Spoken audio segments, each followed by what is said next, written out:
Today I am going to share a really cool little art gadget and give you the same lesson I give my beginner students when they're starting to learn to shade with graphite.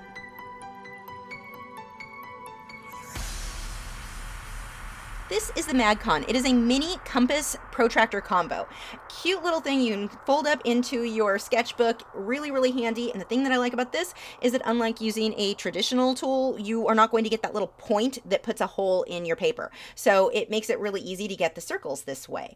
It's got holes all the way through this. The one they sent me looks like a French curve. They also have one that's a straight ruler. That one looks more interesting to me as an artist, but it's a really cool way to get your circles, and it's using magnets to hold your little ruler guy up against the bolt. And I'm sure they have technical terms for those. I don't know what they are. Heaven forbid I research something, but it's just kind of a cool device, so I thought it was worth sharing with you guys. And I will have a link in the video description to their Kickstarter, which will show you more uses for this device. I only really used it for the circle. And now we're going to go ahead and move into the first lesson that I always give any of my students that are starting with graphite. Now I am using a 5B pencil. This is the Faber-Castell graphite pencil from their 9000 series. Now you can use any pencil you have. Number 2 pencil, totally fine. Anything works. We're just going to draw a rectangle.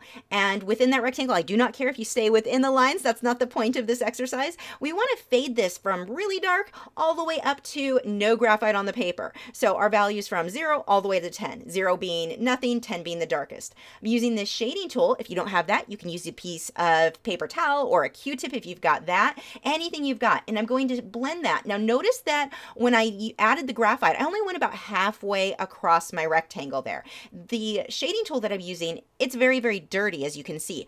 I like these better when they're dirty. I don't try to sharpen them. I don't try to clean them ever. I like that they hold a lot of graphite because I can use that alone to shade sometimes. And I just smudged my graphite as I worked my way down. I'm not so much pushing a lot harder with the pencil to get things darker. See how I'm overlapping and making this darker area towards the right hand side there a lot darker just by layering more graphite, and then I'll go ahead and blend that out. I don't want to push too hard because if I do, I'm going to burnish the paper or polish it essentially. Graphite will polish to a really nice shine if you push hard with it. So I'm just using a very, very light hand and lightly going over areas again and again that I want to be darker. And I am using an even lighter hand as I move towards the lighter section. But this is going to help you to gain control of how much pressure you're adding to your pencil and to blend from light to dark like this. It's just a really good practice. And I will usually have my students practice this for about an hour. Most students, it takes about an hour to really get the hang of getting something to fade from really dark to no graphite at all. The next exercise that I have my students practice when they're brand new to graphite is to draw a circle. I'm going to use my Magcon for this. It doesn't really matter what size. You don't want to go too big or too small so that you've got room to shade, and you don't want to go so big that you're taking forever for one circle. So just something about like what I've got here. It doesn't have to be exact, but it is helpful not to go too large or too small, much smaller than this.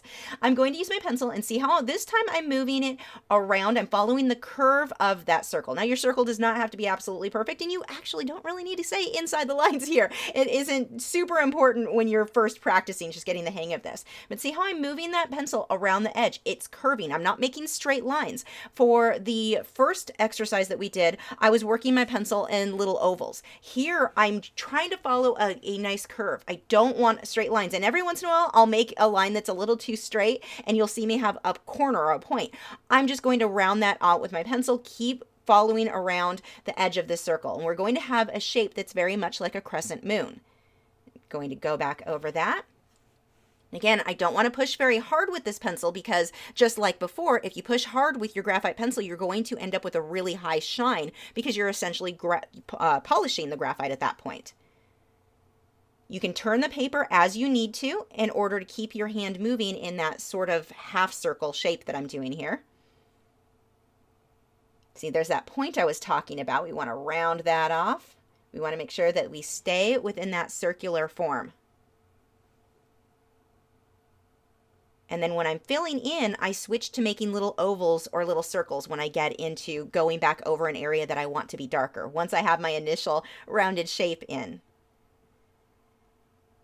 And I'm going to thin that out so it's more like a C shape there. I'll thin that out at the ends of that C shape. The middle area, I want that to be much wider. You can see how I'm making that a lot thicker, and I'm also making it darker by continuously lightly going over it. Now you can use the sets of pencils that have different values. So you could do maybe a 9B or an 8B where you want it to be really dark, and then switch up to your, all the way up to your H's where you want your graphite to be lighter. We're going to keep this simple by just using one pencil. So don't worry too much about all of those. You can use them if you want, but if you're just getting started, I recommend just pick one and practice shading with that one at first. Still moving in that semicircle there and making the center area thicker. Now I can take my shading tool and I'm going to move that in the same way. See how I'm following that curve? You don't want to scribble all over the place. We don't want any straight lines here. I'm not pushing very hard with this for the most part. I'm going to hold it to the side so I get more of the surface of that tool shading. And see how I'm starting to get that nice soft look, and I'm going to pull the graphite, this area here where I left white, I'm going to pull the graphite into that with my shading tool. See how nice and light that is? And this is one of the reasons that I like my shading tools to be fairly dirty.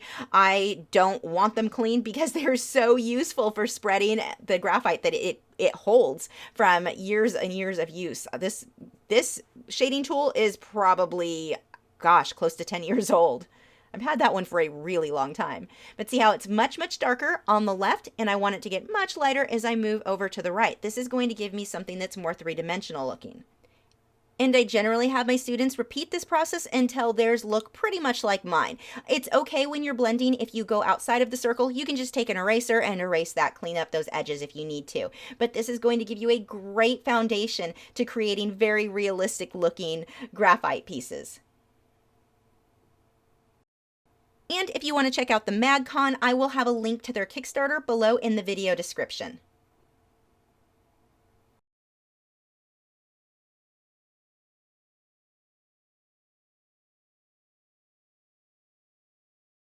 Have you subscribed yet? If not, I have a handy button right there. It's round, has an orange arrow going towards it. If you click on that, that'll help you to keep up to date with all of my new art videos every single week. You may want to also sign up for my email newsletter. It's free. I send out one email once a week updating you with whatever new videos went out, some art motivation, and updating you with when that live stream that week is going to be, which is almost always Wednesdays.